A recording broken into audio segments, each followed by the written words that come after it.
Let's mic नारी news.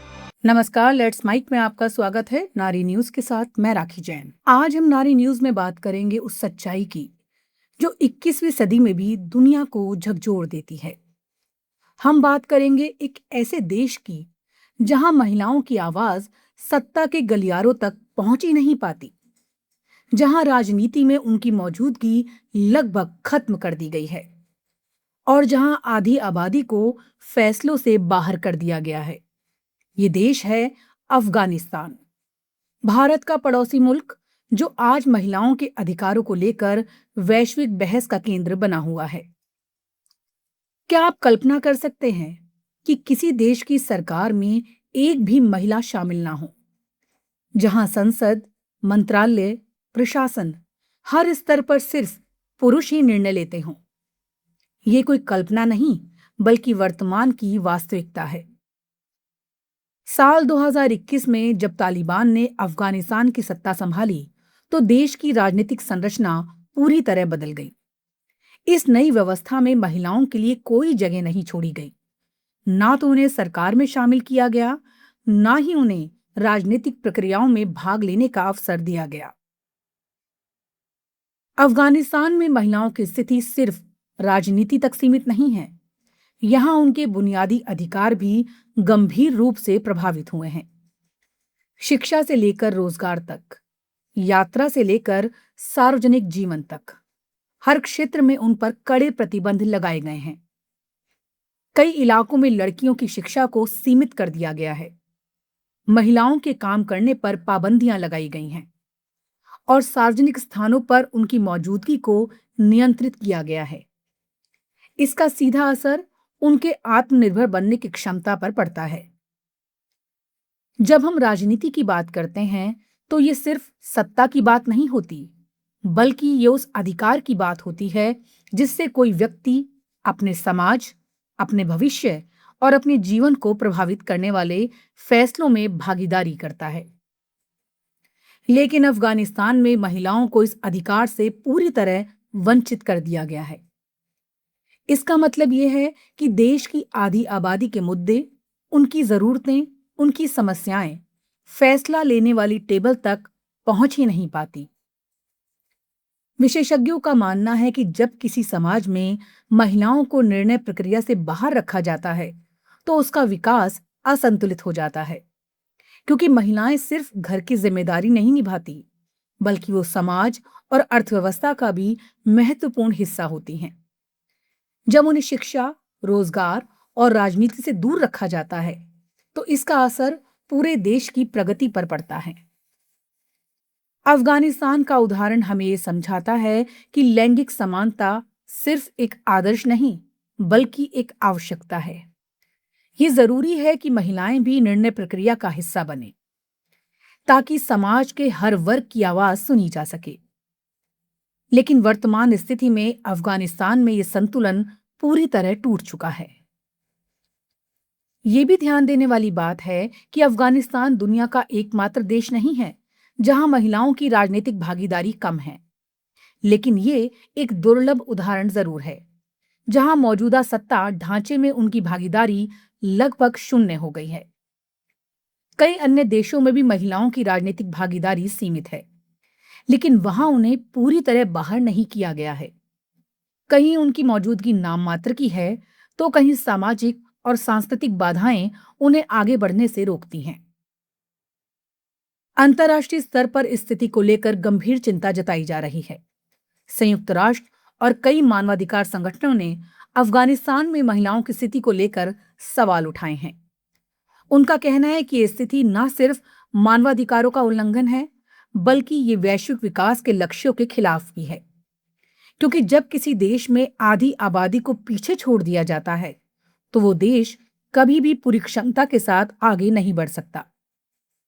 लेकिन सवाल यह है कि इसका असर सिर्फ महिलाओं तक सीमित रहता है क्या? जवाब है नहीं। जब महिलाएं शिक्षा से दूर होती हैं, तो अगली पीढ़ी की शिक्षा भी प्रभावित होती है। जब महिलाएं काम नहीं कर पाती, तो परिवार की आय कम हो जाती है। जब महिलाएं निर्णय प्रक्रिया में शामिल नहीं होती, तो नीतियां भी अधूरी रह जाती हैं। यानी इसका असर पूरे समाज पर पड़ता है। अफगानिस्तान में आज जो स्थिति है वो हमें ये सोचने पर मजबूर करती है कि क्या हम वास्तव में एक समानता वाले समाज की ओर बढ़ रहे हैं, या फिर कहीं ना कहीं अब भी ऐसे ढांचे मौजूद हैं जो महिलाओं को पीछे धकेलते हैं। ये सिर्फ एक देश की कहानी नहीं है, बल्कि ये एक चेतावनी है कि अगर समानता को गंभीरता से नहीं लिया गया तो विकास भी अधूरा रह जाएगा। इतिहास गवाह है कि जब जब महिलाओं को अवसर मिला है, उन्होंने हर क्षेत्र में अपनी क्षमता साबित की है। राजनीति में भी जहां महिलाओं ने नेतृत्व किया, वहां नीतियों में संवेदनशीलता और संतुलन देखने को मिला है। लेकिन अफगानिस्तान में इस संभावना को पूरी तरह खत्म कर दिया गया है। आज जरूरत है इस मुद्दे को सिर्फ खबर के रूप में देखने की नहीं, बल्कि इसे समझने की। ये समझने की कि महिलाओं की भागीदारी क्यों जरूरी है, और ये भी कि उनकी गैर मौजूदगी से क्या नुकसान हो सकता है। क्योंकि जब हम किसी एक वर्ग की आवाज को दबाते हैं तो दरअसल हम पूरे समाज की आवाज को कमजोर कर देते हैं।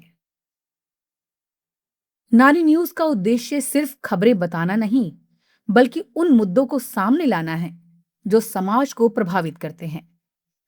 और अफगानिस्तान में महिलाओं की स्थिति ऐसा ही एक मुद्दा है जो हमें ये सोचने पर मजबूर करता है कि समानता की राह अभी कितनी लंबी है।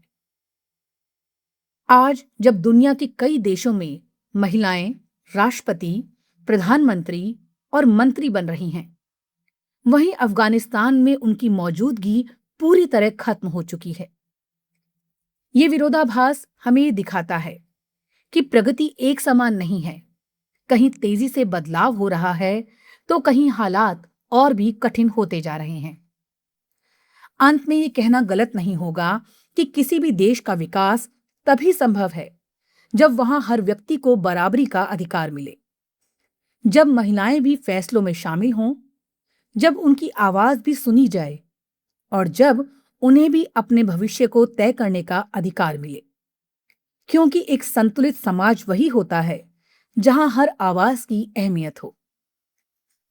अफगानिस्तान की ये कहानी हमें सिर्फ एक देश की स्थिति नहीं बताती, बल्कि ये हमें ये भी सिखाती है कि समानता और अधिकारों के लिए संघर्ष अभी खत्म नहीं हुआ है।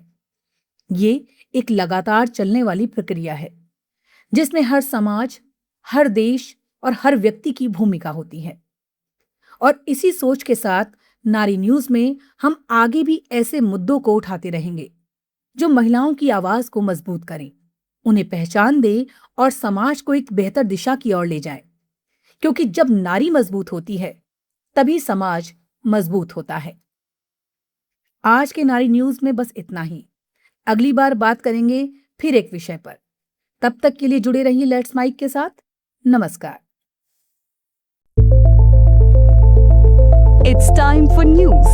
It's time for more than radio. Presenting the first radio news app, Let's Mike. Let's Mike, a news-based app on your phone where you get to watch and listen news, talk shows, interviews, radio show podcasts. On Let's Mike, you get all relevant information of TV, print, radio, podcast, and digital. Let's Mike talks about every segment of life.